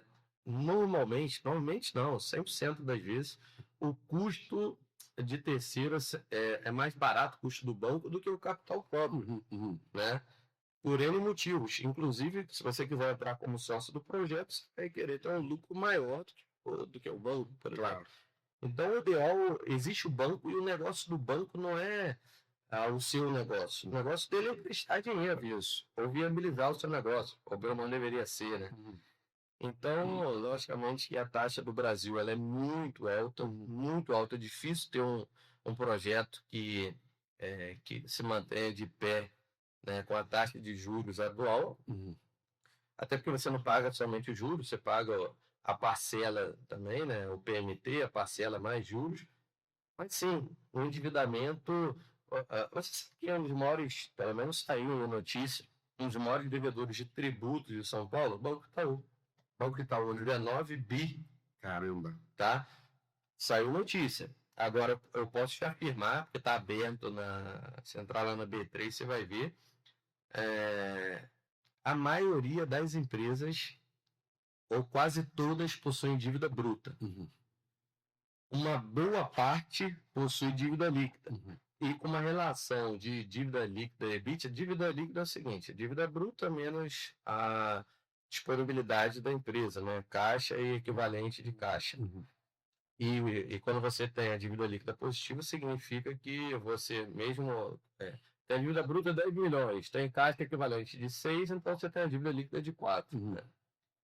E a maioria das empresas possui uma dívida líquida, uma relação dívida EBITDA, que é o lucro operacional da empresa, digamos assim, é o lucro antes de juros, impostos, depreciações, amortizações, maior que 2. E ainda assim pagam dividendos superiores a 30%. Né? Então, assim, ao invés de pagar dividendo, por que eu não pago dívida? Então, assim, quando você tem uma dívida, uma dívida controlada, o mercado considera que uma dívida uma relação de dívida de 3 vezes o EBITDA ainda é saudável, dependendo do negócio, uma vez o EBITDA. Então, depende de uma série de fatores, depende do seu estômago, depende da tua capacidade de pagamento, do quão estável é o seu negócio, né? Mas sim, é saudável. O ideal é que você ganhe dinheiro com o dinheiro dos outros, faça alavancagem. Senão não existiria banco. Verdade. Né? Então, existem várias formas de financiar a operação, inclusive com a entrada de sócios. Normalmente é mais caro, porém você divide o risco. O cara entrou como sócio, se der problema, vai dar problema para o sócio. Se der problema no banco, o problema é seu. Claro. Né?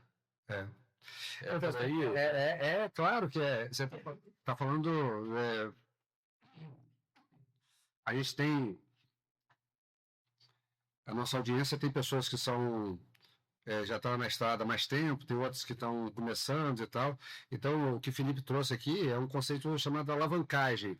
Tem assim um conceito de alavancagem financeira, alavancagem operacional. Ele tratou mais de alavancagem financeira. Alavancagem financeira, você utilizar o dinheiro para você impulsionar o negócio. E esse dinheiro pode ser tanto seu quanto de terceiros. Um dos mais famosos é o banco. E quando você mistura os dois, tem uma outra expressão chamada WACC, WACC, que é o custo médio do dinheiro.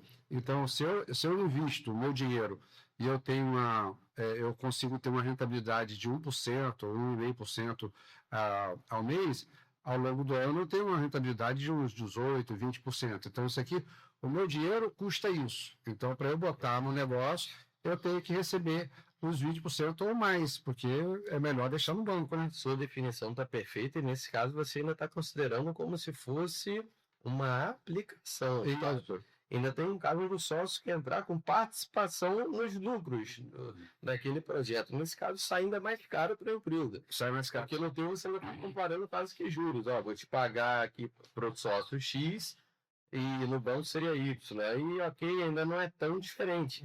Ainda tem o caso seguinte, os juros pagos, por exemplo, no banco, a empresa no lucro real, ela consegue deduzir 34%, né? Que é lá os 25% de imposto de renda, mais 9% do CSLL, e você abate e tem um custo efetivo dos juros menor do que a taxa que você pegou de empréstimo, né? E sem contar que você não utiliza o teu recurso que poderiam ser aplicado, ou você não reduz o caixa da empresa, né? Você melhora a sua liquidez para poder cobrir eventuais problemas dentro da empresa. Você aumenta a tua capacidade de expansão, porque senão você fica limitado à tua capacidade de aportar o dinheiro do caixa. E que às vezes não é a melhor escolha, zerar o caixa, é bom ter equilibrado. Por isso você vê, se chegar agora, fizer uma pesquisa nas empresas que estão na bolsa, você vê o cara às vezes tem lá 5 bilhões no caixa e deve 10. Por que não vale a pena? Ele está pagando parcelas. Claro. E tem um caixa para cobrir qualquer eventual problema. Interessante, né? Não cabe, né? Talvez seria bem pessoas. E tem gente, principalmente o pequeno empresário, ele não gosta de dever. Claro. Não é que o empresário gosta de dever ou não, porque não. Quando você analisa, vale muito mais a pena você realmente alavancar. Né? Então, aí por isso que esse tema é importante, de repente podia fazer um outro bate-papo só falando sobre finanças, porque se você pega o custo do dinheiro, o que o banco vende? Vende dinheiro. Ele te dá R$100, você tem que devolver os R$100 mais os filhotinhos, mais R$10 para ele aí no final do período. Devolve o dinheiro que ele te emprestou, mais os filhotinhos que ele tem. A brincadeira dele é essa. Sim. Se você vai pega dinheiro barato num país desenvolvido, que custa, sei lá, 3,5 ao ano, 4 ao ano, isso aí é uma coisa. Sim. A viabilidade do projeto é bem mais factível do que nós pegarmos aqui no Brasil, que os juros compostos. O pessoal do banco, quanto que é? Esses dias me ligou um gerente de um banco aí, Alexandre, eu tô com 2 milhões aqui para você e tal. Eu disse, que bacana, bota no saco e manda para mim aí e tal. Não, é presente e tal, aí brincamos, tudo e tal. Bichão, qual é a taxa efetiva? Não sei o que, então, me fala, taxa efetiva é a taxa de juros, mas um monte de outras coisas que eles colocam lá dentro, porque eles vendem assim, a taxa de juros é 1,5. Aí, legal, 1,5, mas aí tem a taxa de tem a taxa de contratação, tem um seguro obrigatório e tal, isso aí vai para 2,5. 2,5 em 12 anos, cara, que se você vai ver, dá 35% em 12 meses, em 2 meses, em juros compostos. Qual é o projeto que vai te dar isso líquido para você pagar só os juros? E o pior é que você não paga unicamente os juros. Tem que dar o valor principal também. Você tem que dar 30 e mais o valor principal para você devolver. É verdade. Então, a gente tem que ter uma tranquilidade muito grande e procurar. A pessoa não é obrigada a saber, entendeu? Porém, tem que estar na cabeça de expor. Não existe, né? Existe procurar quem pode procurar quem pode ajudar, né? Sim. Então, de repente, isso aí é um tema só para a gente concentrar um bate-papo só nessa área de. É um tema extremamente importante, interessante. Eu acho que a maioria dos empresários sentem muito essa dor. Tem empresário que fala, Felipe, eu estou tendo lucro, mas eu não vejo o dinheiro. Né? Então, existe outro caso também. Já peguei empresa. Estava tendo prejuízo há muito tempo, não sentia. Por quê? A empresa pelo lucro pode quebrar. Se ela tiver caixa, ela pode ter prejuízo e não quebrar. Vou te dar um exemplo prático. A empresa pode estar tendo aí um prejuízo anual de 1 milhão. Se ela tiver 10 milhões no caixa, vai ficar 10 anos performando. E não vai falar, viu, a empresa está quase quebrando, mas eu consegui manter a empresa de pé por 10 anos. Aí não vai pedir um bolo, não. Então, assim, você queima caixa, né? Mas, então, assim, é importante esse equilíbrio. Pensar no aspecto econômico e também financeiro. Então, você falou uma coisa, eu estava falando disso com um colega ontem, mas eu nem lembro o que era.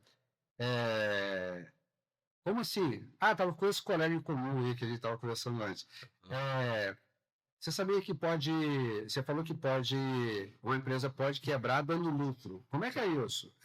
A pessoa que não entende muito, pô, mas é impossível, a empresa está dando lucro e quebrou? Posso dar um exemplo muito rápido. Você, por exemplo, realizou 1 milhão de vendas, fica bem fácil. Fechou vou falar no varejo, não teria muito isso. Fechou um contrato de 1 milhão, tá? E para poder faturar esse 1 milhão, você gastou 800 mil. Sobrou lá o negócio 20%, né? Gastou 800 mil, lucro econômico 200 mil. Só que é o seguinte, na hora de pagar, essa empresa não pagou. Ela pediu mais 60 dias. No outro mês você vai ter 800 mil de novo para pagar e você não tem caixa. E você acaba tendo efeito tesoura, né? Quando a sua necessidade de capital de giro é maior que o capital de giro disponível para financiar a operação. Então você tem aquele efeito tesoura, boca de jacaré, enfim. Então é um caso onde quebra a empresa. E isso no longo prazo, estou falando de um contrato, mesmo você tem isso com várias empresas. Então, em termos de DRE, que é a demonstração de resultado do exercício, que é um relatório econômico, né, que mostra a origem das receitas, dos custos, despesa, lucro, prejuízo, coisa do tipo, você teve lucro. Você vendeu 1 milhão, gastou 800 mil e teve de lucro 200 mil. Entretanto, isso foi econômico. Só que aquilo que você compra, normalmente você tem que pagar. Se for uma empresa de serviço, então é tudo salário. Sendo que o que você vendeu, não necessariamente você vai receber. Então você vendeu para 10 empresas, cada um 100 mil, e 70% delas pagaram, e 30% não. E aí? Então, em termos de caixa, faltou 100 mil. No outro mês, 200. Você só tinha 50 mil no caixa, e agora, como que você paga? Aí sabe como que é? Você fala para o funcionário, não tem como te pagar o salário. Cara, beleza. Ele aguenta no máximo um mês, no outro não vem, ainda te processa. E aí você quebrou. Você, aí a imagem no mercado não compra com aquele fornecedor, não, porque ele está quebrado, eu não estou pagando salário. Aí começa o círculo. Isso é comum. E eu já ajudei algumas empresas na reestruturação. Porque eu já passei por isso e já ajudei a reestruturar. É uma coisa extremamente interessante. O problema tem solução na maioria dos casos. O problema é que a maioria dos casos o empresário não quer passar pelo processo. É verdade. E depende de ações frias. Friamente calculadas. Você tem que ser maquiavélico, mas tem que ser. É verdade. Filipão, a gente está indo para a reta final aí. Eu estou aqui borbulhando, tem outras. Já estamos aqui 1h30, né? 2 horas já, cara? Caraca! Eu estou vigiando ali. Caraca, que doideira!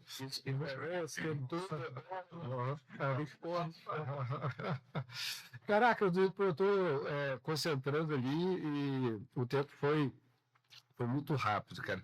Eu sabia que ia ser bacana pra caramba, que sempre quando a gente se encontra o papo é legal demais. Aquela sensação de que vamos conversar mais, vamos voltar, vamos jogar. Vamos jogar da a gente tem que nos encontrar para jogar sinuquinha, né? Vamos ser lá em casa ou na sua. A gente consegue sem falar 100% do trabalho. Do Vasco, né? Então vamos falar do Vasco. O Vasco tem muita tragédia ou alegria em comum. Querido, deixa eu pedir um favor a você. Dê um recado aí, se você tivesse uma bala de prata para aqueles empreendedores que estão começando, ou até que está já um tempinho na estrada aí, e são vários desafios que a gente compartilhou, alguns só, né, aqui. Qual é o recado que você daria para eles? Boa. Legal assim que nada aqui foi combinado, né? Nada. E eu vi muito livro, não fiz perguntas até no início, sobre temas empresariais, né, e tal. Então, tranquilo, vamos lá que vai ser fluido. Quando a gente acha transparência, não há risco não precisa decorar e estamos falando da nossa própria experiência. Para responder essa pergunta, eu vou lembrar de algo que um médico que é preta no jiu-jitsu me disse. Eu fazia jiu-jitsu e eu lesionei. O médico, ele é faixa preta de jiu-jitsu. Ele falou assim, cara, você é tão apaixonado ao ponto de não conseguir abandonar? Eu falei, não, eu consigo abandonar. Então, eu como médico vou te falar, abandona o jiu-jitsu, que você vai se lesionar a vida inteira. Então, a questão é, você é apaixonado pelo empreendedorismo? Você sente que você tem esse propósito? Você quer ser um gerador de oportunidades? Você quer transformar a vida ou você quer ser somente um cara que aparece na mídia, que muitas vezes até fugo, né? Ou você quer o cara que você quer aparecer, você está entrando no negócio para poder ter dinheiro, porque talvez você não ganhe nunca, ou vai demorar muito, né? Demore muito para ganhar dinheiro. Agora, se você tem isso como uma paixão, se você é fascinado por empresa, não pense que eu vou ter uma empresa, não vou ter chefe. Não, todo colaborador é um chefe meu, todo cliente é um chefe. Eu estou sempre atendendo expectativas, tentando. Eu tenho a máscara na empresa e cada gestor, ele não é um mandador, um facilitador. Estou sempre servindo, Jesus servir. Isso. Logicamente tem uma hierarquia e tudo mais, né? Mas se você tem isso, essa paixão, continue. Não tenha medo de errar, né? Administrar a empresa é ter objetivo claro, estratégia clara, organizar recursos, se una a pessoas boas, Verdade. seja curioso, busque informações, não fique limitado ao que você sabe, pergunte, busque, né, soluções, pergunte a quem já chegou lá, não tenha medo de perguntar. Nós estamos na melhor época da face da terra para todas as profissões e inclusive para o empreendedor. Tem tudo por internet. Já foi tempo onde o cara ele pode ser matemático e fazer sucesso no LinkedIn, no TikTok, no Instagram e ficar milionário dando nome de matemática na internet.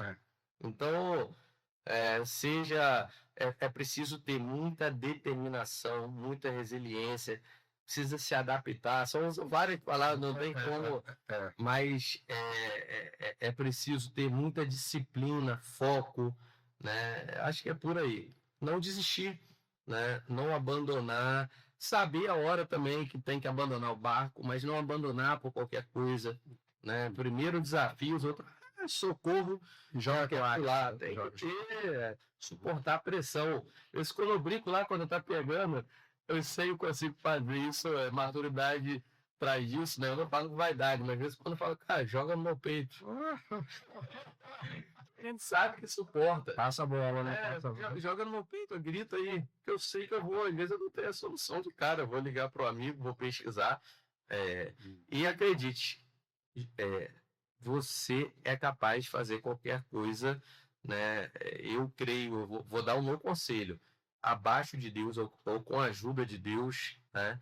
Você consegue fazer qualquer coisa. Verdade. Eu tenho isso dentro de mim, é uma coisa que eu atribuo muito a meu pai. Ele colocou isso, ele configurou isso na nossa cabeça, ele ditou, né? Nós podemos qualquer coisa. Se você trouxer meu irmão em algum momento, ele quer conquistar o mundo. E eu sonhei isso com ele lá atrás também. Meu pai imprimiu isso na nossa mente, né? Bacana. De conquistar o mundo. Então, eu entro em todos os negócios para poder ganhar. Eu costumo... Isso eu aprendi um pouco com você também. Você vai falar, não, empresa rica, e você não, o dono tem que ser rico, tá? E eu tinha essa máxima, mas é porque eu sempre entro num negócio para ganhar.